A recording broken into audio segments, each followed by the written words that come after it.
Kalau kamu pernah lewat jalan Casablanca tengah malam dan dengar musik dangdut pelan dari bawah tanah, jangan ikuti suaranya. Dulu, di tahun 90-an, ada penari terkenal di Jakarta, namanya Maya. Cantik, berani, dan selalu pakai baju merah. Tapi hidupnya runtuh saat suaminya selingkuh, lalu membuangnya ke selokan besar di bawah jalan ini. Maya tenggelam, tapi sebelum mati, dia bersumpah, kalau aku gak bisa tampil lagi, aku akan bikin kalian semua jadi penontonku selamanya. Sekarang, setiap Jumat malam, dia muncul, berdiri di genangan air. Bajunya tetap merah, matanya menatap lurus langsung ke arah kamu. Dan dia mulai menari, pelan, sambil tersenyum. Yang pernah melihatnya bilang, aku gak bisa gerak, aku cuma bisa nonton sampai subuh. Dan yang paling ngeri, besoknya, di cermin kamar mandi, kamu lihat bekas air selokan di kaki kamu. Padahal, kamu gak pernah keluar rumah malam itu. Kalau kamu pernah dengar suara dangdut tengah malam, like dan komen di bawah.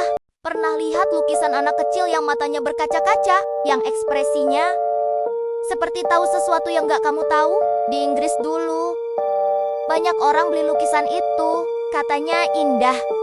Tapi lama-lama, mereka semua jadi takut. Soalnya, setiap rumah yang punya lukisan itu pasti kebakaran. Entah korsleting, entah kompor meledak yang jelas. Api selalu muncul tiba-tiba. Tapi yang paling aneh, di tengah abu dan kayu hangus, lukisan itu selalu utuh. Bahkan, air matanya makin deras. Konon, anak itu benar-benar ada. Namanya Don Bonillo. Pelukisnya, dia melukis wajah anak laki-laki yang selamat dari kebakaran besar. Tapi, keluarganya semua tewas. Nah, sejak itu, setiap orang yang punya lukisan ini akan mulai dengar bisikan pelan di tengah malam. Kenapa kamu gak nangis juga? Dan kalau kamu gak menangis, dia akan bikin rumahmu jadi abu. Biar kamu rasakan apa yang dia rasakan dulu. Kalau kamu pernah lihat lukisan seperti ini, like dan komen di bawah. Jangan lupa, jangan pernah gantung di kamar tidur. Bayangin, lo jalan masuk ke rumah, tapi lantainya udah jadi gurun pasir.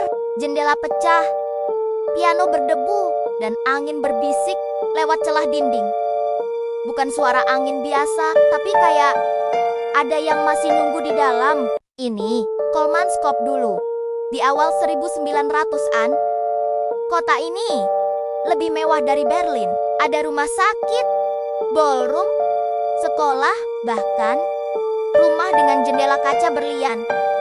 Karena berliannya bukan buat dijual, tapi buat hiasan jendela. Tapi begitu tambang berlian di sebelahnya habis, semua pergi. Dalam semalam, gak bawa apa-apa. Biarin piano, kasur, foto keluarga, semua ditinggal. Seperti ada yang buru-buru kabur dari sesuatu. Dan sekarang, pasir gurun perlahan-lahan makan kota ini hidup-hidup. Kamar tidur yang dulu hangat, sekarang penuh pasir setinggi pinggang. Toilet mewah jadi sarang kalajengking. Dan di malam hari, kalau angin bertiup kencang, katanya, lo bisa dengar suara tawa anak kecil. Padahal udah 80 tahun gak ada anak lahir di sini. Yang paling ngeri bukan hantunya, tapi betapa cepatnya kemewahan bisa jadi debu. Dalam sekejap, lo bisa jadi raja. Dan di detik berikutnya, kota lo jadi kuburan yang ditinggal waktu. Kalau lo merasa bulu kuduk berdiri, like sekarang. Terus komen, menurut lo, kenapa mereka kabur begitu cepat? Kalau kamu pernah jaga sekolah sendirian dan dengar suara klik-klik, seperti siku mengetuk lantai, jangan balik badan. Dulu, ada siswi SMA yang terlambat pulang.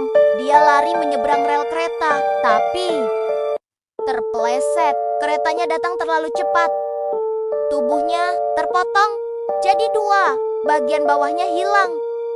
Yang tersisa cuma tangan dan dada.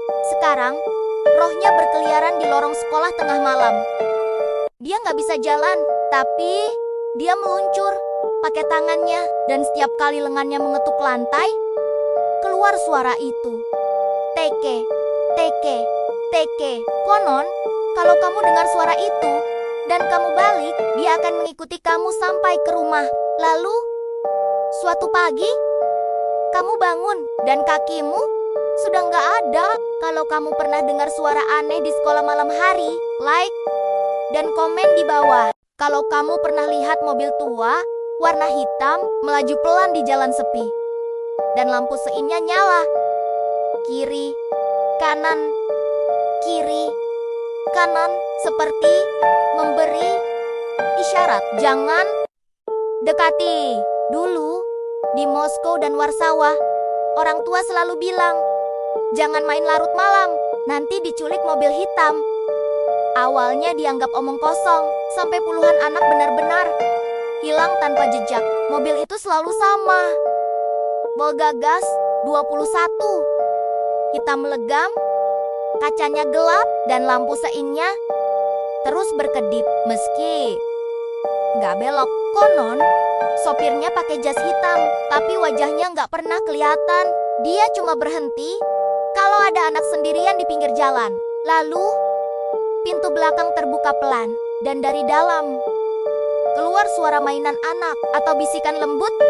Naik, aku antar pulang, tapi nggak ada yang pernah pulang. Yang ditemukan cuma sepatu kecil di bawah bangku penumpang, masih hangat sampai sekarang. Di beberapa desa, anak-anak diajari satu aturan. Kalau dengar suara mesin Volga, lari ke dalam rumah dan kunci semua pintu. Karena mobil itu masih berkeliling. Kalau kamu pernah dengar suara mobil tua tengah malam, like dan komen di bawah.